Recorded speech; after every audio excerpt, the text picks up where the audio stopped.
Voilà, alors ça c'est une partie que je trouve particulièrement élégante. Pourquoi? Parce que c'est pas technique, y a pas de technicité, c'est juste du recul et on admire le paysage. Parce que le paysage que nous apportent les anneaux principaux, c'est une unification de choses qui, de près, si on a la tête dans le guidon, on a l'impression que c'est des choses complètement différentes, mais un petit peu de loin, on se rend compte que c'est la même chose. Alors là, je donne l'exemple, l'exemple flagrant dans le programme d'Agreg, c'est les groupes abéliens finis et les espaces vectoriels munis d'un endomorphisme. Voilà. Et c'est quasiment la même chose, et on s'en rendait pas compte, qu'on suivait un cours de groupe, un cours de réduction, et qu'en fait, c'était le même cours. Voilà. Allons-y. Pourquoi c'est le même cours? Si on regarde des groupes abéliens finis, finalement, on a sur G une opération, donc G c'est un groupe abélien fini, on a sur G une opération qui est commutative, puisque c'est abélien, G, on va dire, muni de la loi plus, est un groupe. Et en plus, il a une multiplication externe, cette fois-ci pas d'un corps, comme pour les espaces vectoriels, mais d'un anneau, Z, et on a Z croix G dans G, cette application qui a NG donne N fois G. Voilà, puisqu'on a pris un groupe additif, je vous rappelle. Donc ça, c'est bien défini, et vous avez la notion de Z module, c'est comme la notion d'espace vectoriel, mais au lieu que ce soit sur un corps, c'est sur un anneau. Donc vous vérifiez tous les axiomes des espaces vectoriels, sauf le fait que, ici, les scalaires, ici, sont des éléments d'un anneau. Le reste, tout marche bien. Alors attention, ça s'appelle plus Z espace vectoriel, parce que les propriétés sont tellement différentes que ça mettrait la pagaille dans nos têtes si on appelait ça Z espace vectoriel. Ça s'appelle Z module. D'accord ? C'est des espaces vectoriels sur des anneaux, sauf qu'on les appelle modules parce que c'est vraiment des objets qui deviennent complètement différents.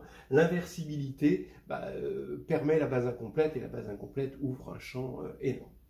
Bon, donc voilà la première histoire. La deuxième histoire, c'est les espaces vectoriels munis d'un endomorphisme. Là, pareil, on a E plus qui est un groupe et on lui rajoute une multiplication extérieure, mais cette fois-ci par un élément de K de X. Oui, comme E est muni d'un endomorphisme U, l'application, c'est l'application qui a P dans K de X et X dans E, associe P de U, donc qui devient un endomorphisme, mais de X.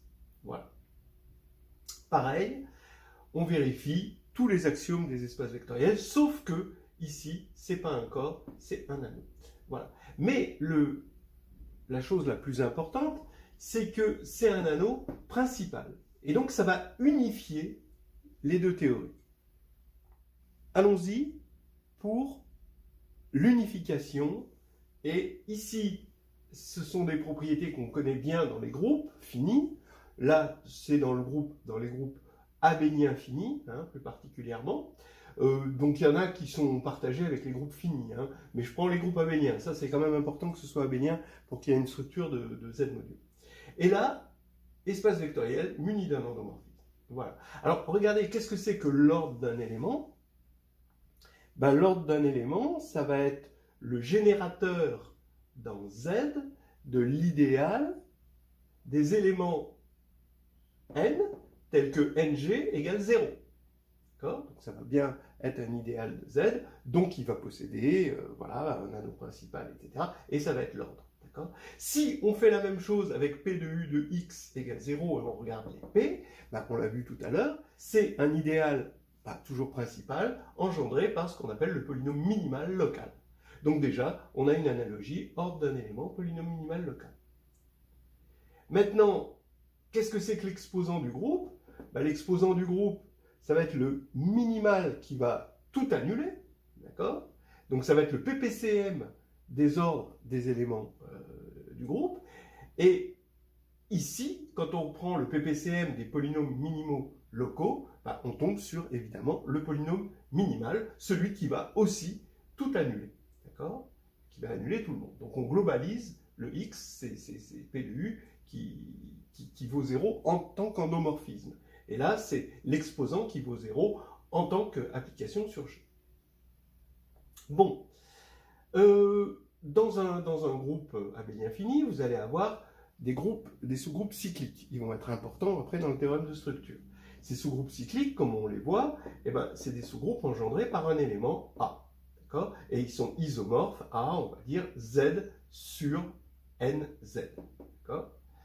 Et ici, bah, on regarde des sous-espaces cycliques, c'est-à-dire des sous-espaces engendrés par un élément, X. Alors effectivement, c'est bien un sous-espace de E, et encore une fois, muni du même endomorphisme U. Donc c'est une sous-structure, d'une structure d'espace muni de l'endomorphisme U. Et effectivement, ça s'appelle des sous-espaces stables. Mais là, c'est un sous-espace stable particulier, le sous-espace cyclique.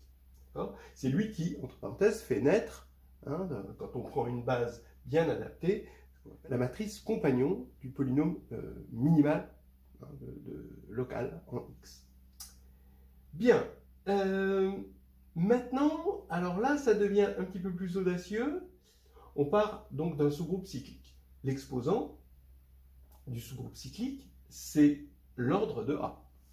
Ça, c'est clair. De la même manière qu'ici, le polynôme minimal de ce sous-espace, eh ben, c'est le polynôme minimal local en X. Mais maintenant, dans le cas d'un groupe cyclique,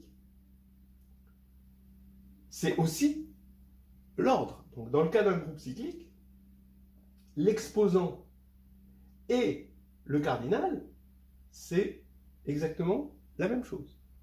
Pour ce qui est d'un sous-espace cyclique, eh bien, on sait que le polynôme caractéristique et le polynôme minimal, c'est pareil. Vous prenez une matrice compagnon, le polynôme minimal, le polynôme caractéristique, c'est pareil. Donc déjà, pour un sous-groupe cyclique et pour un sous-espace cyclique, on a que le cardinal et le polynôme caractéristique, c'est la même chose. Pourquoi? Parce que c'est la même chose que le polynôme minimal, dans les deux cas. Donc on peut faire un lien entre les deux pour les sous-espaces cycliques. Maintenant, quand on va regarder dans le cas général, quand c'est non cyclique, eh bien là, quand c'est non cyclique, on a le théorème de structure qui nous dit que ça se décompose en cyclique. Donc le cardinal, c'est le produit des cardinaux des sous-groupes cycliques. De la même manière, ici, on va avoir, dans le cas général, le sous-espace E qui va se décomposer en sous-espace cyclique, et donc le polynôme caractéristique va être le produit des polynômes caractéristiques dans le cas cyclique. Donc, on peut, dans un premier temps, dans le cas cyclique, puis dans un deuxième temps, dans le cas général, faire une analogie entre l'ordre du groupe et le polynôme caractéristique. Voilà. Et ici, on a un élément de Z, évidemment, et ici, on a un élément de K de X. Voilà. Donc ça, c'est quand même assez fort. Et là, maintenant, le fait que... Bon, vous avez Lagrange. Le théorème de Lagrange, qu'est-ce qu'il dit? C'est que l'ordre d'un élément, il divise l'ordre du groupe. Mais l'ordre d'un élément divise l'ordre du groupe. Ça, c'est le PPCM des ordres des éléments. Donc, comme on a tous les ordres des éléments qui divisent l'ordre du groupe, ça peut se résumer en l'exposant du groupe divise l'ordre du groupe. D'accord? Eh bien, ça, c'est Lagrange. Et ça correspond à Cayley-Hamilton. Cayley-Hamilton dit que le polynôme minimal divise le polynôme caractéristique. Donc, vous voyez, il y a quand même une analogie. Quand on apprend ces choses-là, et qu'on voit Cayley-Hamilton, on ne se dit pas, ah bah oui, on connaît bien parce que c'est Lagrange. Ben non, il faut quand même prendre du recul pour se rendre compte que c'est la même chose. Pareil pour le lemme chinois, on a une décomposition de Z sur NZ en le produit de Z sur P puissance K Z, où N c'est le produit des P puissance K, et les P puissance K sont tous 2 premier entre eux, on prend des nombres premiers distincts. Et bien là, ça correspond exactement au lemme des noyaux. Alors comme là on a pris Z sur NZ, on va dire un lemme des noyaux pour un sous-espace cyclique. Hein. Bon, mais c'est le lemme des noyaux quand même. Hein. Voilà. Pareil, les facteurs invariants. On a unicité, et ça j'insiste dessus, de la décomposition d'un groupe abélien fini en produit de sous-groupes cycliques. Et l'unicité, elle se fait si les AI se divisent entre eux. Et là, on a l'équivalent. Ce sont les polynômes invariants de similitude qui nous dit que si on prend les PI qui se divisent entre eux, alors E va être une somme directe de sous-espaces cycliques, de polynômes minimaux locaux, hein, PI, avec les PI qui se divisent entre eux. Et donc finalement, ça veut dire que la matrice de U dans E va ici s'écrire, va pouvoir s'écrire dans une certaine base bien adaptée à cette décomposition, sous la forme CP1 par bloc, hein, diagonale par bloc, CP1 jusqu'à CPK. Et il y a unicité de ces polynômes invariants. Le premier polynôme, évidemment, c'est le polynôme minimal, de la même manière que l'exposant du groupe, ici, c'est A1, c'est le plus grand. Hein, voilà. Bon, et donc, vous voyez que le théorème de structure, dans son existence de décomposition et dans son unicité, correspond au théorème de Frobenius. Ici, hein, quand on monte le théorème de structure, ça part toujours de... on construit l'exposant du groupe et on trouve un élément, d'accord, dans G, qui réalise l'exposant du groupe, c'est-à-dire dont l'ordre est égal à l'exposant. Ça, c'est la première chose qu'on fait. De la même manière que quand on démontre le théorème de Frobenius, le premier truc qu'on fait, c'est de chercher un élément x tel que son polynôme minimal local est égal au polynôme minimal. Et qu'est-ce que ça assure dans les deux cas? Ça assure l'existence d'un supplémentaire stable. Là, ça assure l'existence d'un sous-groupe supplémentaire, et là, d'un sous-espace stable par U supplémentaire à l'espace cyclique engendré par le x qui réalise ce polynôme minimal. Voilà, ça c'est la partie la plus excitante de la leçon. Alors, en guise d'illustration, on va regarder les facteurs invariants de ce groupe abélien fini là, z sur 18z, le produit direct avec z sur 5z, z sur 8z, z sur 36z. Et ensuite, on va faire un analogue en cherchant les polynômes invariants de similitude d'une certaine matrice.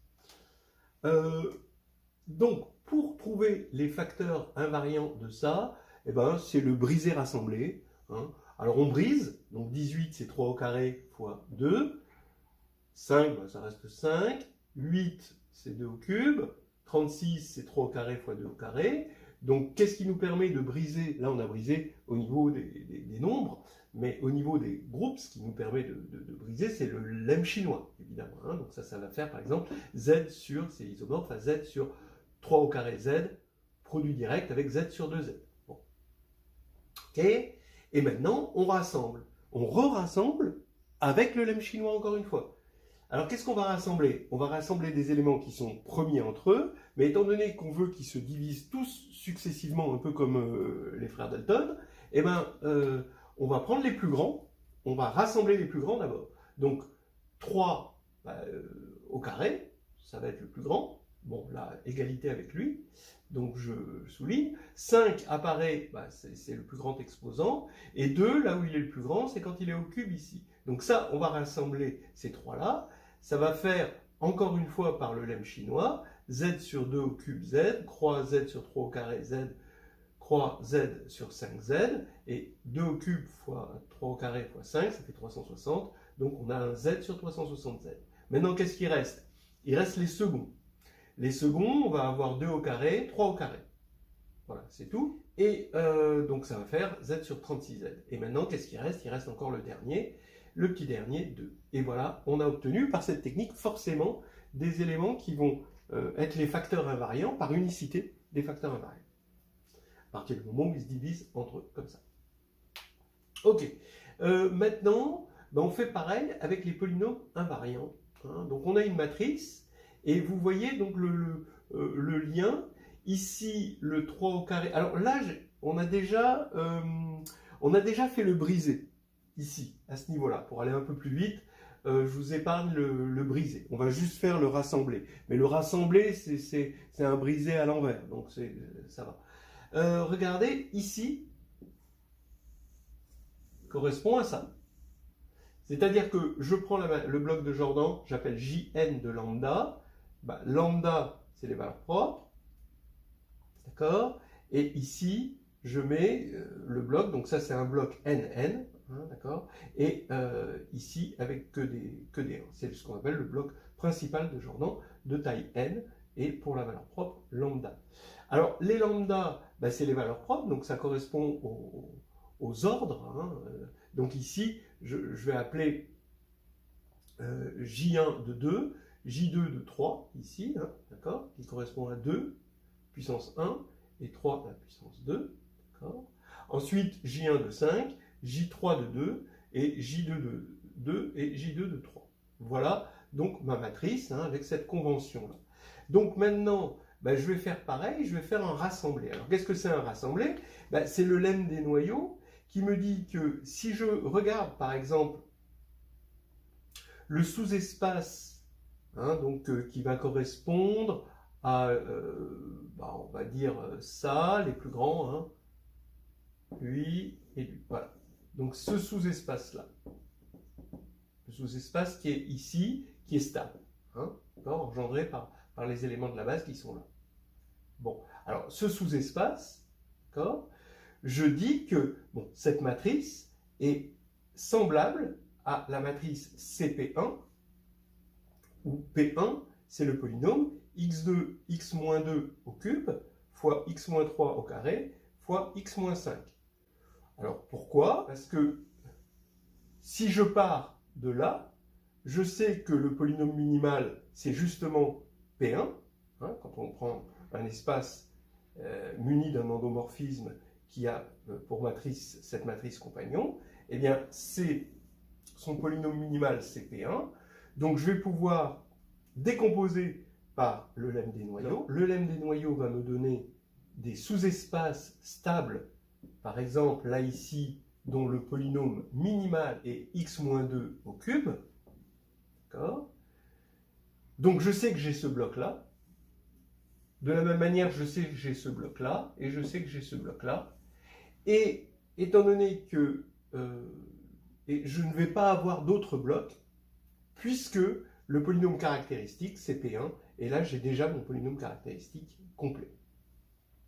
Voilà une petite chose, hein, et je fais pareil pour le reste. Donc voilà le rassemblé, vous voyez qu'on rassemble par le lemme des noyaux en utilisant le polynôme minimal d'une matrice compagnon et le polynôme caractéristique aussi d'une matrice compagnon pour voir que le compte est bon à la fin, hein, qu'on a compté tout le monde. Donc ici, à la fin, on va avoir, comme prévu par la décomposition de Frobenius, une matrice CP1, CP2, CP3, où P2 c'est x-2 au carré facteur de x-3 au carré, et P3 c'est juste x-2. Voilà une belle illustration de cette belle unité, de cette belle harmonie, hein, que met la théorie des anneaux principaux dans le programme d'algèbre d'Aliac.